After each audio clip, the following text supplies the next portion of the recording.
నమస్కారం, Chandu RK news కి స్వాగతం. హెడ్లైన్స్ చూద్దాం. తెలంగాణ, ఏపీలో భారీ వర్షాలు. అల్పపీడనం ప్రభావంతో ఉత్తర కోస్తా జిల్లాల్లో విస్తారంగా కురుస్తున్న వర్షాలు.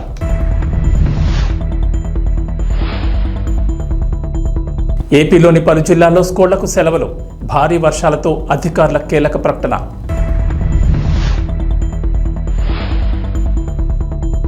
విద్యా వ్యవస్థలో సమూల మార్పులు. సరికొత్త విధానంతో ముందుకు వెళ్లాలని అధికారులకు ముఖ్యమంత్రి రేవంత్ రెడ్డి ఆదేశం.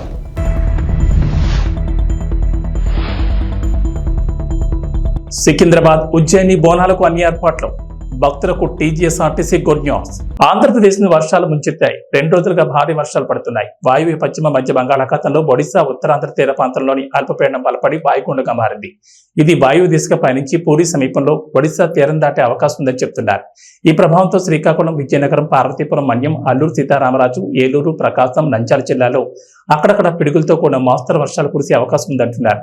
కాకినాడ, డాక్టర్ బిఆర్ అంబేద్కర్, కోనసీమ, తూర్పుగోదావరి, పశ్చిమ గోదావరి, కృష్ణా, ఎన్టీఆర్, గుంటూరు, పల్నాడు, బాపట్ల, నెల్లూరు, చిత్తూరు, తిరుపతి, కర్నూలు, అనంతపురం, శ్రీ సత్యసాయి, కడప, అన్నమయ్య జిల్లాలో అక్కడక్కడ పిడుగులతో కూడిన తేలికపాటి వర్షాలు కురిసే అవకాశం ఉందని అంచనా వేస్తున్నారు.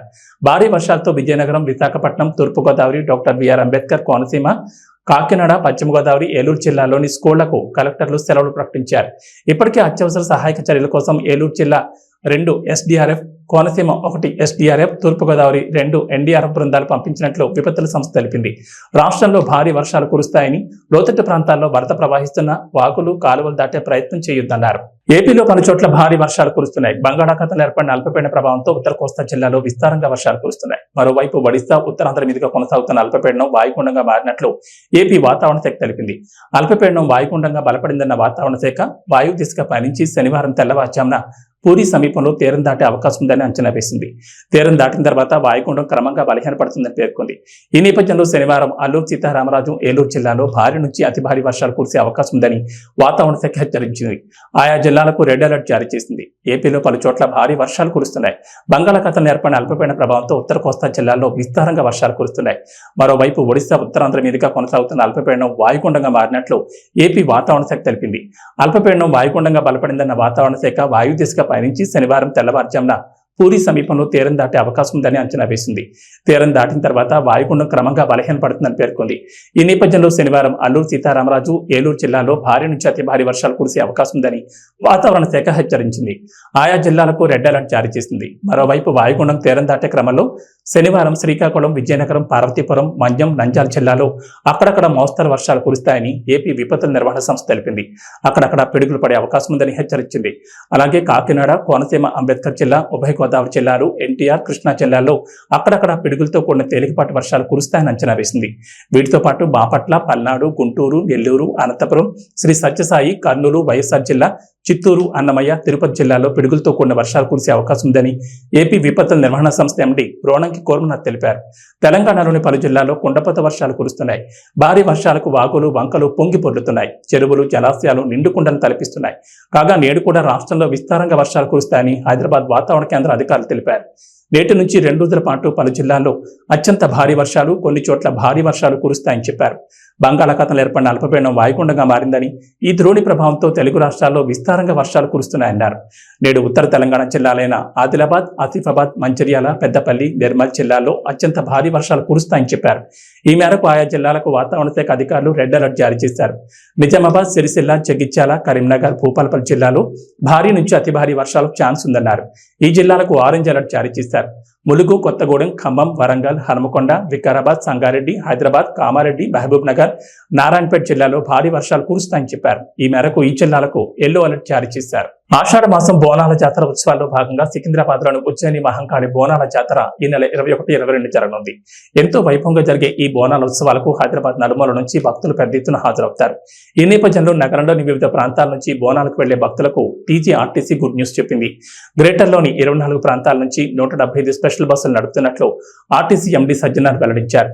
Kachiguda railway station, JBS, Patancheru, ECIL, Mehdipatnam, Dilsukhnagar, Kukatpally, Charminar, Uppal, Malkajgiri, పాత బోయిన్పల్లి తదితర ప్రాంతాల నుంచి సికింద్రాబాద్ వరకు ఈ ప్రత్యేక బస్సులు అందుబాటులో ఉంటాయని ఆయన ట్వీట్ చేశారు. బోనాలకు వెళ్లే భక్తులు ఈ సౌకర్యాన్ని సద్వినియోగం చేసుకోవాలని సూచించారు. ఉజ్జయిని మహంకాళి బోనాల వేడుకల్లో అధికారులు కీలక మార్పులు చేశారు. ఈసారి ఆలయంలోకి జోగినీలు, శివసత్తులతో పాటు 5గురిని మాత్రమే అనుమతిస్తామని స్పష్టం చేశారు. అలాగే మధ్యాహ్నం 1:30 నుంచి సాయంత్రం 4 గంటల లోపు బాటకూడల నుంచి మాత్రమే భక్తులు వచ్చేలా పక్కా ప్రణాళికలు రూపొందించారు.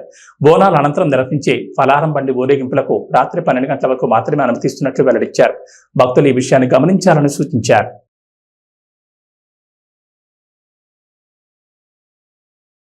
ఆంధ్రప్రదేశ్ ముఖ్యమంత్రి నారా చంద్రబాబు నాయుడు కార్యదర్శిగా సీనియర్ ఐఏఎస్ అధికారి ఏవి రాజమౌళి నియమితులయ్యారు.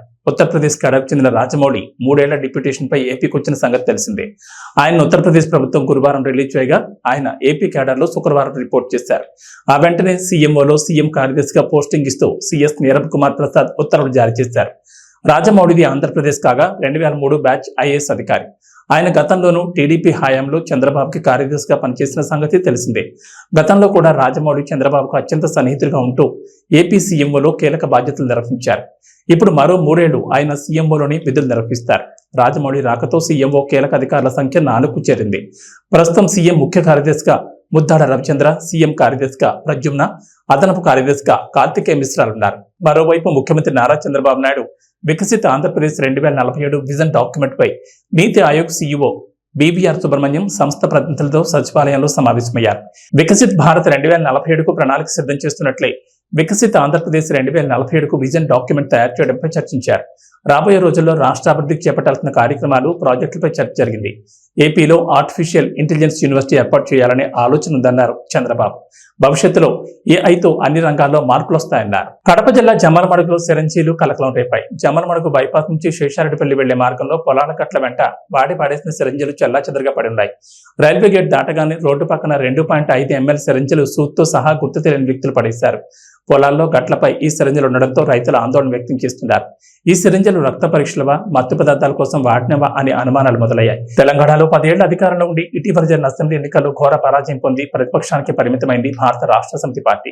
ఆ తర్వాత జరిగిన పార్లమెంట్ ఎన్నికల్లో కనీసం ఖాతా కూడా తెరవలేని పరిస్థితి చేరింది.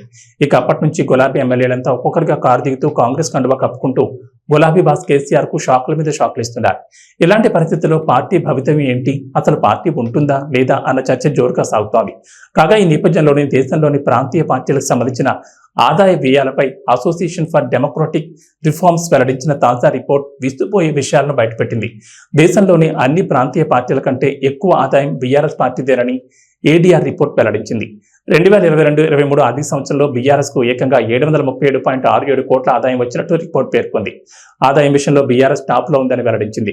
దేశంలోని ప్రాంతీయ పార్టీల ఫైనాన్షియల్ స్టేటస్ ను విశ్లేషించిన ఏడీఆర్ 57 పార్టీలకు గాను 39 పార్టీల ఆర్థిక స్థితిగతులను అంచనా వేసింది. ఇన్కమ్ విషయంలో బీఆర్ఎస్ టాప్ లో ఉండగా 2వ స్థానంలో తృణమూల్ కాంగ్రెస్ ఉన్నట్లు రిపోర్ట్ వెల్లడించింది. టీఎంసీ ఆదాయం 333.45 కోట్లు ఉందని తెలపగా డీఎంకేకు 124.35 కోట్లు ఇన్కమ్ వచ్చినట్లు ఏడీఆర్ పేర్కొంది.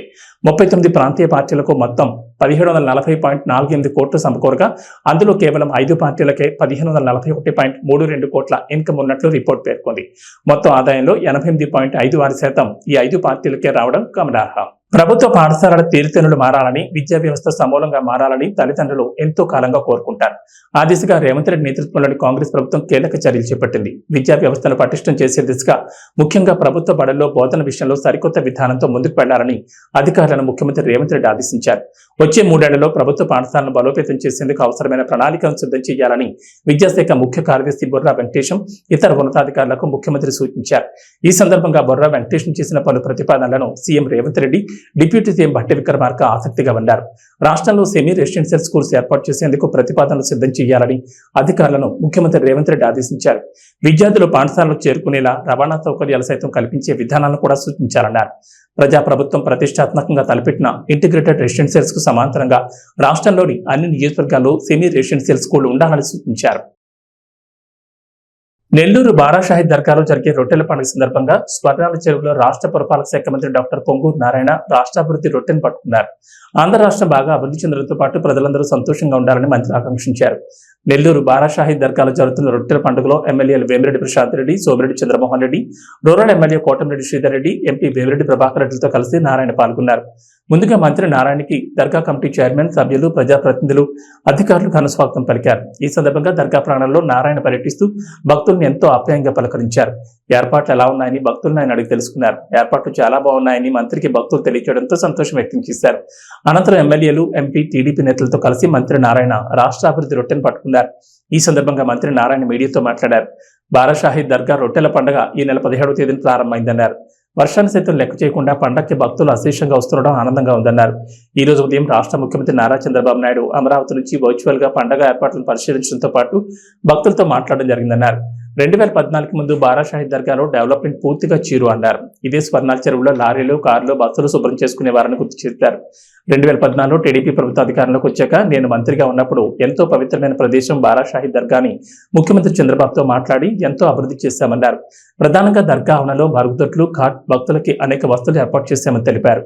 ఆనాడు దర్గాలో ప్రార్థనా మందిరం నిర్మించారని, రొట్టెల పండగకి చంద్రబాబు వచ్చారని, అప్పుడే దర్గా అభివృద్ధికి 20 కోట్లు మంజూరు చేశారన్నారు. కానీ ఆ పనులను గత ప్రభుత్వం నిలిపేసిందన్నారు. ఈ రోజు జరిగిన వర్చువల్ కార్యక్రమంలో వెంటనే ఆ పనులను పూర్తి చేయాలని, అప్పుడే 5 కోట్ల రూపాయలను చంద్రబాబు ఆదేశాలు జారీ చేశారని చెప్పారు. ఈ సందర్భంగా దర్గా కమిటీ, ప్రజలు, భక్తుల తరపున సీఎం చంద్రబాబుకి ప్రత్యేకంగా ధన్యవాదాలు తెలియజేస్తున్నానని పేర్కొన్నారు. ఎందుకంటే రాష్ట్ర ఖజానా ఖాళీ అని, ఏ శాఖలోనూ పైసా లేదన్నారు. రాష్ట్ర ఆర్థిక పరిస్థితి అతలాకుతలంగా ఉందన్నారు. ఇటువంటి పరిస్థితుల్లో కూడా 5 కోట్లు మంజూరు చేయడం గొప్ప విషయమన్నారు. రాష్ట్ర ఆర్థిక పరిస్థితి మెరుగుపడిన తర్వాత ముస్లిం మత పెద్దలు, కమిటీ సభ్యులు, వక్ఫ్ బోర్డు సభ్యులు, నాయకులతో మాట్లాడి ఒక ప్రణాళికంగా ముందుకెళ్లి దర్గాని అన్ని విధాలా అభివృద్ధి చేస్తామని చెప్పారు. రొట్టెల పండగకి తెలుగుదేశం ప్రభుత్వమే రాష్ట్ర పండుగ చేసిందన్నారు. ఈ పండుగని ఇంటర్నేషనల్ పండుగ చేయాలని ముఖ్యమంత్రి ఆదేశించడం జరిగిందన్నారు. రొట్టెల పండుగపై భక్తులకు ఎంతో నమ్మకం ఉందన్నారు. వారి కోరికలు తీరడంతోనే ఏడాదికేడాది భక్తుల సంఖ్యలో గణనీయంగా పెరుగుతోందని తెలిపారు. తదనంతరం జిల్లా అధ్యక్షులు అబ్దుల్ అజీజ్, ఎమ్మెల్యేలు కోటమిరెడ్డి ప్రశాంత్ రెడ్డి, టీడీపీ రాష్ట్ర ప్రధాన కార్యదర్శి కోటమిరెడ్డి శ్రీనివాసులరెడ్డి, మాజీ మున్సిపల్ చైర్పర్సన్ తాళ్లపాక అనురాధలు ప్రసంగించారు.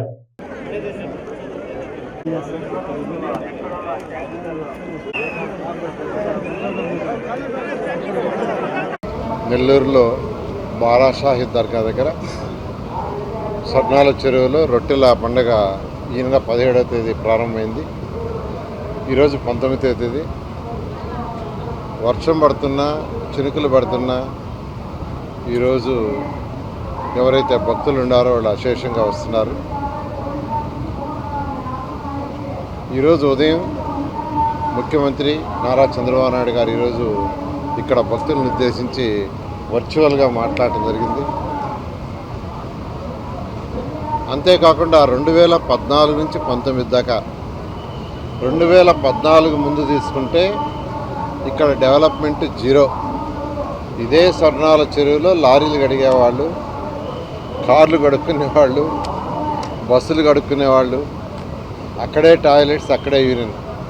అలాంటిది 2014లో ఫస్ట్ టైం తెలుగుదేశం ప్రభుత్వంలో నేను మంత్రిగా ఉన్నప్పుడు దీన్ని ఒక పవిత్రమైన స్థలం ఇది, దీన్ని ఒక నేషనల్ లెవెల్లో, ఇంటర్నేషనల్ లెవెల్లో చేయాలనే ఉద్దేశంతో ఆ రోజు ముఖ్యమంత్రిగా ఉన్న నారా చంద్రబాబు గారి యొక్క ఆదేశంతో ఇక్కడ చక్కగా పర్మనెంట్ టాయిలెట్స్ కట్టాం, ఒక హాల్ కట్టాము, రోడ్లు వేసాము, ఘాట్లు కట్టాము, తర్వాత ట్రీ ప్లాంటేషన్ చేసాం, వాటర్ ఫెసిలిటీస్ చేసాం. అంతేకాకుండా ఒక ప్రేయర్ హాల్ కట్టాలని ఆ రోజు ముఖ్యమంత్రిగా నారా చంద్రబాబు నాయుడు గారు రావటం, ఒకసారి 20 కోట్లు శాంక్షన్ చేయడం జరిగింది. ఆ వర్క్ ఆగిపోయింది కాలమ్స్లో. అయితే ఈరోజు ముఖ్యమంత్రి గారు ఈరోజు యాక్చువల్గా ప్రజలను ఉద్దేశిస్తూ ఆ పని కంప్లీట్ చేయండి, వీలైనంత తొందరలో కంప్లీట్ చేయండి అని చెప్పడం, దానికి ఒక 5 కోట్లు యాక్చువల్గా శాంక్షన్ చేశారు. కాబట్టి బారాషాహి దర్గా కమిటీ మెంబర్స్ ఎవరున్నారు వాళ్ళ తరఫున, నెల్లూరు ప్రజలందరి తరఫున మొదట ముఖ్యమంత్రి గారికి ప్రత్యేకంగా ధన్యవాదాలు తెలియజేస్తున్నాను. ఎందుకంటే ఖజానా ఖాళీ, ఏ డిపార్ట్మెంట్లో కూడా పైసా లేదు, రాష్ట్ర ఆర్థిక పరిస్థితి అసలు అతలాకుతంగా ఉంది. ఇటువంటి పరిస్థితుల్లో కూడా ఇది ఒక రాష్ట్ర పండుగగా తెలుగుదేశం 2014-19 చేసింది. దీన్ని ఒక ఇంటర్నేషనల్ సెంటర్గా చేయాలి అని ఈరోజు ముఖ్యమంత్రి గారు ఆదేశించారు. దీని ఈరోజు ఈ రాష్ట్రం నుంచే కాకుండా ఇతర దేశాల నుంచి కూడా వస్తున్నారు. దీన్ని ఇంకా బాగా పాపులర్ చేయాలి. ప్రజలకు ఎక్కువ నమ్మకం, రొట్టెలు పట్టుకోవటం, రొట్టెలు వదలటం. ఇది 414 సంవత్సరాల పైగా చరిత్ర కలిగింది. ఒకరు రొట్టె వదిలితే మరొక రొట్టె పట్టుకుంటారు. వాళ్ళ కోరిక తీరిన తర్వాత వచ్చి మళ్ళీ రొట్టె వదులుతారు.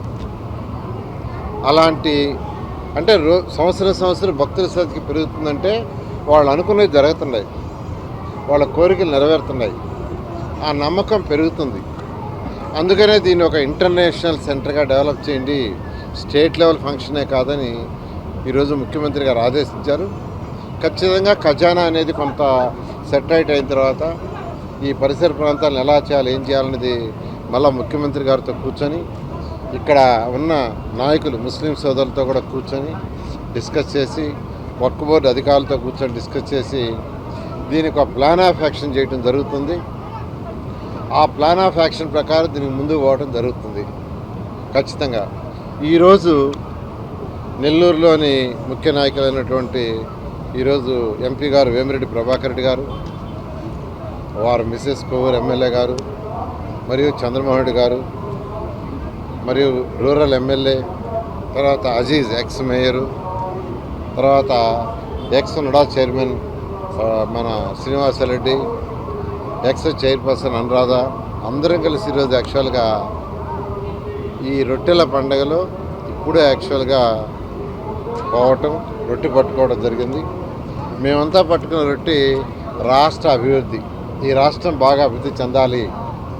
ఈరోజు అదే ముఖ్యమంత్రి గారు కూడా చాలా క్లారిటీగా చెప్పారు, మీరందరూ రాష్ట్రం బాగా అభివృద్ధి చెందాలి, రాష్ట్ర ఖజానా బాగా నిండాలి, మళ్ళీ ఆ ఖజానా నుంచి పేద ప్రజలకు కొంత సొమ్ము వచ్చేటట్టుగా, అదేవిధంగా డెవలప్మెంట్కి కొంత అలాట్ చేసేటట్టుగా, రాష్ట్ర ఖజానా డెవలప్ అయ్యేటట్టుగా, రాష్ట్రం అన్ని విధాలుగా అభివృద్ధి అయ్యేటట్టుగా, అన్ని వర్గాల ప్రజలు డెవలప్ అయ్యేటట్టుగా మీరు రొట్టె పెట్టుకోండి చెప్పడం జరిగింది. దాని మీద ఈరోజు మేము నాయకులందరం యాక్చువల్గా ఈరోజు ఇప్పుడే రొట్టె పట్టుకొని ఇక్కడికి వచ్చాం.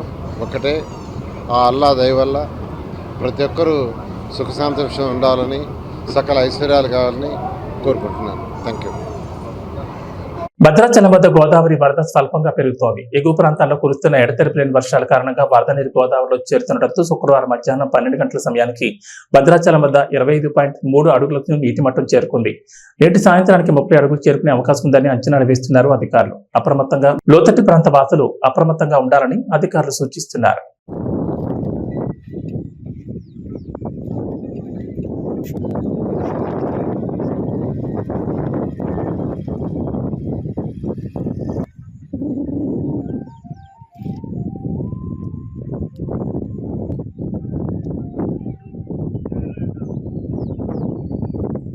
ప్రకాశం జిల్లా చేమకుర్తి రామతీర్థం జలాశయాన్ని కలెక్టర్ తమీం అన్సారియా సందర్శించారు. ఈ సందర్భంగా ఇంటెక్ వెల్ పంప్ హౌస్ ను పరిశీలించారు. జలాశయంలో నీటి లభ్యత, నీటి సరఫరా తదితర అంశాలను ఇరిగేషన్ శాఖ అధికారులు కలెక్టర్ వివరించారు. ఆడుగంట జలాశయానికి సాగర్ జలాలు సోమవారం సాయంత్రానికి చేరుకుంటాయని చెప్పారు. జలాశయం గురించి సవివరంగా కలెక్టర్ అధికారులను అడిగి తెలుసుకున్నారు. ఈ కార్యక్రమంలో RWS SE Marda Ali, irrigation SE Muralikrishna, Abud Aleem, engineering అధికారులు పాల్గొన్నారు. చాలా కష్టం. మున్సిపల్ కార్పొరేషన్ ఇది లైఫ్ టౌన్లో గ్రౌండ్ వాటర్ మీదనే ఉన్నాయి. వాటర్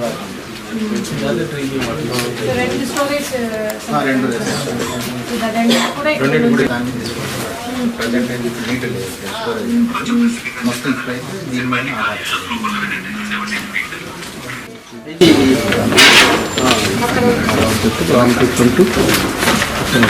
అనుకున్నాం కదా. జిఎల్పిఆర్ అక్కడ రా వాటర్ స్టోర్ చేసుకొని మన గ్రావిటీలో కొండేపికి వస్తాయి. అక్కడ ట్రీట్మెంట్ అయిన తర్వాత మనం 28 సో కనిగిరి పక్కన కందుకూరు కూడా నుంచి మీరు ఎంత ఇది ఇప్పుడు ఒంగోలు టౌన్కి అక్కడ నుంచి 5,000 లీటర్స్ 1.18 డిఫరెంట్ లొకేషన్స్. ఫస్ట్ అది upcoming schemes.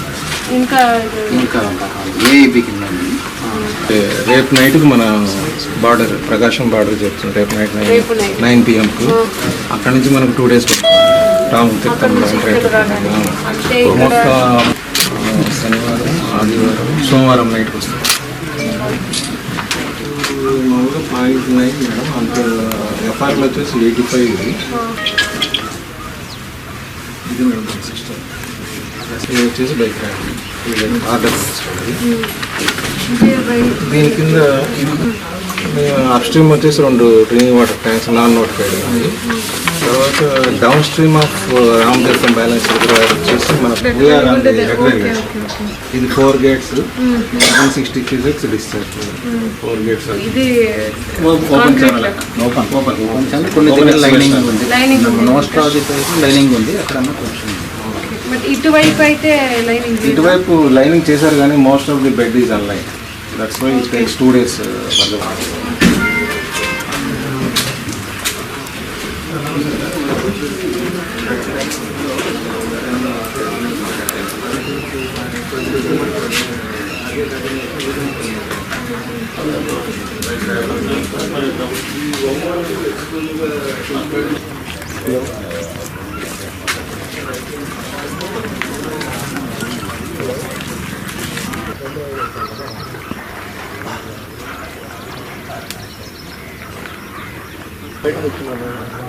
Hello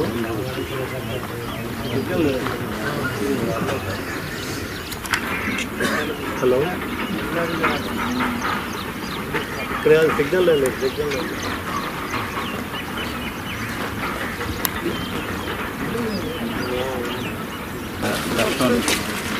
soil erode కాదు, పంట ఎరోడ్ కాదు, సైడ్ లైనింగ్. ఇది అన్ని కూడా ఈ ప్రాజెక్ట్ భాగంగానే అప్పుడు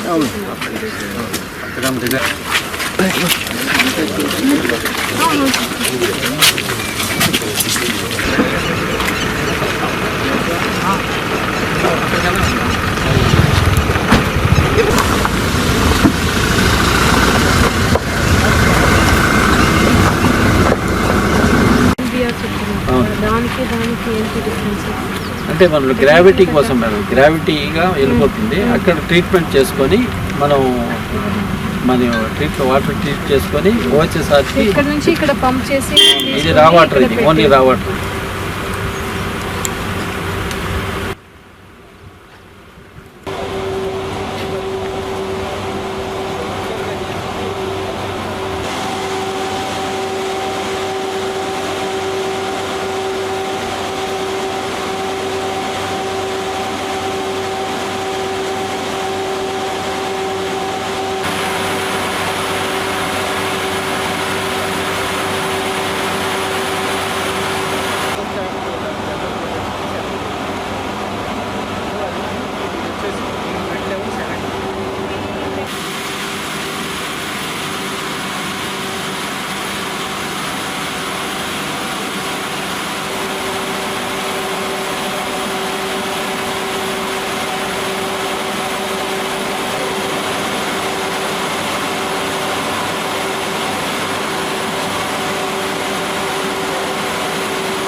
అలా వైకుంఠపురం లాంటి బ్లాక్ బస్టర్ తర్వాత త్రివిక్రమ్ శ్రీనివాస్ తో మరో సినిమా చేస్తున్నట్లుగా అల్లు అర్జున్ అప్పుడే ప్రకటించారు. అయితే పుష్ప సినిమా 2 భాగాలుగా తీయాలని సుకుమార్ ప్లాన్ చేయడంతో గురూజీ సినిమా వెనక్కి వెళ్లిపోయింది. ఇప్పుడు పుష్ప 2 ఆల్మోస్ట్ కంప్లీట్ అవడంతో త్రివిక్రమ్ తోని బన్నీ తన తర్వాత సినిమా చేస్తారనే సందేహాలు వచ్చాయి. దీనికి కారణం పుష్ప పాన్ ఇండియా లెవెల్లో బ్లాక్ బస్టర్ కావడంతో బన్నీ కూడా పాన్ ఇండియా డైరెక్టర్ల వైపు చూస్తున్నారనే రూమర్స్ వినిపించాయి. అయితే వీటన్నిటికీ చెప్పెడుతూ బన్నీ త్రివిక్రమ్ సినిమాను కన్ఫర్మ్ చేశారు బన్నీ వాసు. తన కొత్త సినిమా ఆయకి సంబంధించిన ఈవెంట్ లో బన్నీ త్రివిక్రమ్ సినిమాపై అడిగిన ప్రశ్నకు ఆయన సమాధానం ఇచ్చారు. అల్లు అర్జున్ త్రివిక్రమ్ సినిమా లైన్ అయితే ఫిక్స్ అయిపోయింది. అది భారీ బడ్జెట్ చిత్రం. ఆ చిత్రం చేయడానికి అల్లు అరవింద్, చిన్నబాబు గారు ఫైనాన్షియల్ అని కార్పొరేటర్లను వెతుక్కోవాలి. అంత భారీ బడ్జెట్ అది. త్రివిక్రమ్ గారికి పాన్ ఇండియా సినిమా తీగల సామర్థ్యం ఉందని బన్నీకి బాగా నమ్మకం. వీళ్ళిద్దరూ ఎప్పుడూ 2 ఏళ్ల నుంచి మాట్లాడుకుని ఒక కాన్సెప్ట్ అయితే ఫిక్స్ అయ్యారు. ఒక స్టోరీ అనేదానికన్నా ఇది కాన్సెప్ట్ అనడం కరెక్ట్. ఇది ఫిక్స్ అయిపోయింది. అయితే దీని బడ్జెట్ కి ప్రీ ప్రొడక్షన్ కే ఏడాది లేదా ఏడాదిన్నర టైం పడుతుంది. ఎందుకంటే దాని ఫండ్స్ కలెక్ట్ చేయడానికి అది టైం పడుతుంది. ఇది చాలా పెద్ద ప్రాజెక్ట్ అంటూ బన్నీవాస్ చెప్పిన మాటలు సోషల్ మీడియాలో వైరల్ అవుతున్నాయి. దిగ్గజ క్రికెటర్ మహేంద్ర సింగ్ ధోనిని ఓ పాక్ జర్నలిస్ట్ తమ దేశ క్రీడాకారుడు మహమ్మద్ రిజ్వాన్ తో పోల్చడంపై మాజీ క్రికెటర్ హర్భజన్ సింగ్ తీవ్ర ఆగ్రహం వ్యక్తం చేశాడు. వీళ్ళిద్దరిలో గొప్ప ఆటగాడు ఎవరంటూ సదరు జర్నలిస్ట్ ధోని రిజ్వాన్ ఫోటోలను షేర్ చేశాడు. దీనిపై హర్భజన్ సింగ్ తీవ్ర ఆగ్రహం వ్యక్తం చేశాడు. ఎక్కువ అనుభవం లేని ఆటగాడిని ధోనితో పోల్చడం సరైంది కాదని విమర్శించాడు. రిజ్వాన్ బ్యాటింగ్ సత్తాను తక్కువ చేయనని, ధోనితో సరితూగే ప్లేయర్ మాత్రం కాదని స్పష్టం చేశాడు. ఈ రోజుల్లోనూ ఇలాంటి చెత్త ప్రశ్నలు అడగడం దారుణం. రిజ్వాన్ కంటే ధోని చాలా ముందున్నాడు. ఇందులో ఎలాంటి అనుమానం అక్కర్లేదు. నిజాయితీగా సమాధానం ఇవ్వాలి. రిజ్వాన్ ఆటను నేను కూడా ఇష్టపడతా. నిబద్ధతతో ఆడేందుకు ఎల్లవేళలా ప్రయత్నిస్తాడు. అయితే ధోనితో రిజ్వాన్ ను పోల్చడం తప్పు. ఇప్పటికే ప్రపంచ క్రికెట్ లో అతనే నెంబర్ 1. వికెట్ల వెనుక అత్యంత చురుగ్గా వ్యవహరించిన వికెట్ కీపర్లు చాలా అరుదు. ఈ జాబితాలో ధోనినే టాప్ అని హర్భజన్ సింగ్ అన్నారు. AB bulletin session. నమస్కారం.